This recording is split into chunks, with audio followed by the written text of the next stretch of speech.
नमस्कार, स्वागत है आपका JJN न्यूज़ में। आपके साथ मैं हूं निशा। इस वक्त JJN की टीम मौजूद है डहरिया में, जहां पर आज प्रशासन की ओर से सीलबंद की कार्रवाई की गई है। जी हां, इस वक्त JJN मौजूद है संत आश्रम में, जो डहरिया में मौजूद है। कैमरा पर्सन से कहना चाहूँगी तस्वीरें दिखाएं कि किस तरह से यहाँ पर आज प्रशासन की ओर से सीलबंद की कार्रवाई की गई है।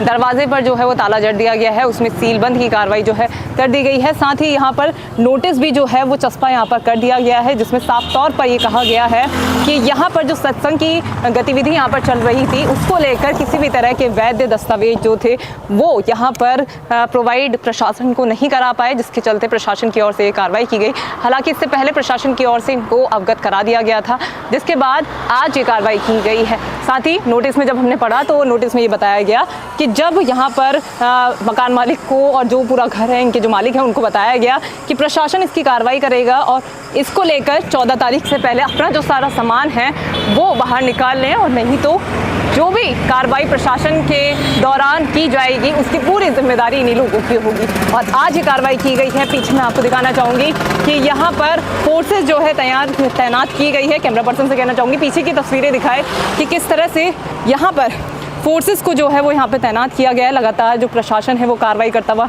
हल्द्वानी शहर में नज़र आ रहा है, चाहे वो सड़क चौड़ीकरण को लेकर हो, चाहे वो सीलबंद कार्रवाई को लेकर हो, क्योंकि किसी भी तरह की अवैध गतिविधियां हल्द्वानी शहर में बर्दाश्त नहीं की जाएंगी। मुख्यमंत्री पुष्कर सिंह धामी के निर्देशों के चलते लगातार नैनीताल की DM वंदना सिंह की ओर से अधिकारियों को चेकिंग अभियान, छापेमारी अभियान चलाने के निर्देश दिए गए हैं। आपको बता दें कि जो पूरी कार्रवाई हुई है ये सिटी मजिस्ट्रेट AP वाजपेयी के नेतृत्व में की गई है। चलिए बिना किसी देरी के आपकी बात कराते हैं सिटी मजिस्ट्रेट AP वाजपेयी से। इस वक्त हमारे साथ city magistrate AP Vajpayee ji मौजूद हैं। सर, जिस तरह से लगातार प्रशासन कार्रवाई कर रहा है, चाहे वो अवैध रूप से बनाई गई दुकानें हो या फिर सड़क चौड़ीकरण को लेकर हो, आज आपने डहरिया में कार्रवाई की है, क्या कुछ कार्रवाई की गई? देखिए, डहरिया में एक भवन जहां यहाँ पर आवासीय रूप में जिसको स्वीकृति प्रदान की गई थी, बीच में हमें ये शिकायत मिली थी कि वहाँ पर उसका as a assembly building use हो रहा है और उसको एक आश्रम या सत्संग केंद्र के रूप में संचालित किया जा रहा है। तो उसी क्रम में जांच करने पे ये बात में सत्यता पाई गई और उसका विधिवत चालान किया गया था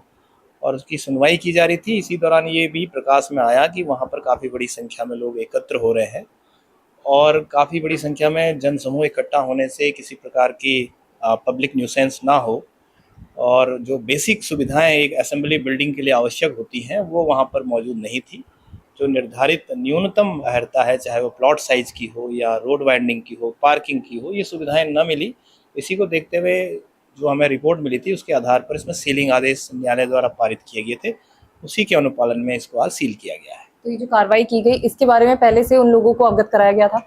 हाँ, देखिए, वो चूँकि पहले से ही उसका चालान हुआ है और उनको विधिवत नोटिस तामील किया गया है। आज भी उनको समय प्रदान किया गया था कि जो भी आवश्यक सामग्री वो उसमें से निकालना चाहें वो निकाल सकते हैं।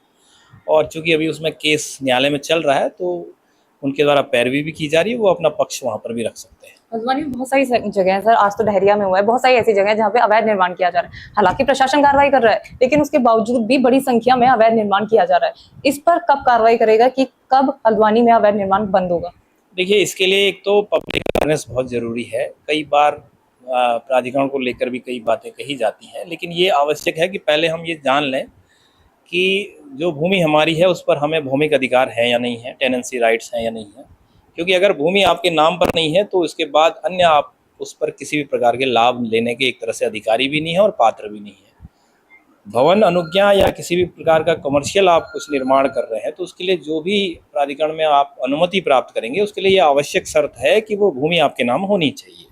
कई बार गलतफहमी में या लोगों के बहकावे में आकर या फिर जानबूझकर बिना अनुमति के निर्माण कर दिया जाता है और फिर उसमें प्राधिकरण को कार्रवाई करनी पड़ती है। कई बार हम सीलिंग भी करते हैं, ध्वस्तीकरण के भी आदेश करते हैं। इसी तरह जो आम नागरिक है वो भी यदि किसी कहीं पर प्लॉटिंग हो रही है और किसी डेवलपर के द्वारा ये कहते हुए उनको प्लॉट्स बेचे जाते हैं कि वो विधिवत रूप से स्वीकृत है, तो उसकी उनको जांच करनी चाहिए कि उनके पास स्वीकृति आदेश इस बात का है कि नहीं कि उनके द्वारा लेआउट अप्रूवल प्राधिकरण से लिया गया है या नहीं लिया गया। कि अन्यथा फिर आप परेशानी में पड़ेंगे। जब आप भवन निर्माण शुरू करेंगे उस समय आपका मैप अप्रूव नहीं हो पाएगा।